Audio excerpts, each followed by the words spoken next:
Стоејќи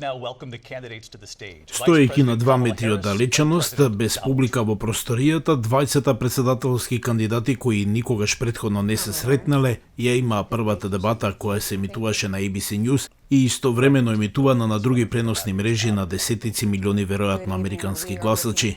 Подпредседателката Камала Харис се обрати и се представи себе си пред американците, поставувајќи голем дел од нејзиниот собствен курс по повлекувањето на председателот Џо Бајден од трката. Clearly, I am not Joe Biden, and I am certainly not Donald Trump. And what I do offer is a new generation of leadership for our country. One who believes in what is possible, one who brings a sense of optimism about what we can do instead of always disparaging the American people. Трамп ја обвини Харис, која ја нарече марксист, за порастот на илегалната имиграција во САД. They've destroyed the fabric of our country. Millions of people let in. Трамп без докази исто така ја обвини Харис за инвазијата на Русија во Украина и војната во Газа. She hates Israel. At the same time, in her own way, she hates the Arab population because the whole place is going to get blown up. Arabs, Jewish people, Israel will be gone.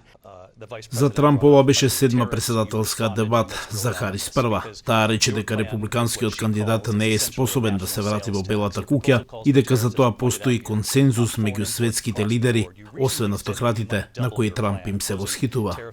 You adore strong men instead of caring about democracy. Представниците на Трамп кои беа во така наречената спин соба, како што е републиканскиот конгресмен Байрон Доналдс од Флорида, рече дека Харис не успеала да каже што ќе прави доколку биде председател. Kamala Harris, all she did was attack him.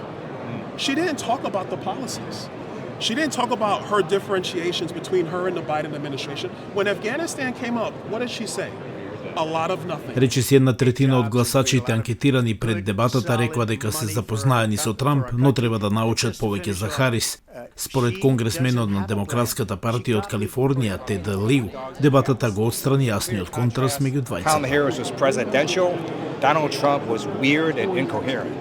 Освен ако Трамп и Харис повторно не дебатираат пред денот на изборите, ова можеби беше нивната најдобра можност да се обидат да го поколебаат релативно малиот број неопределени гласачи во така наречените одлучувачки 7 сојузни држави.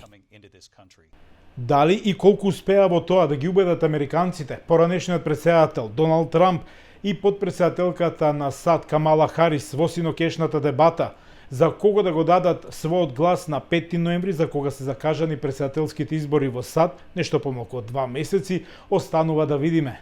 За Алфа телевизија, од Гласот на Америка, Јован Чономовски во Вашингтон.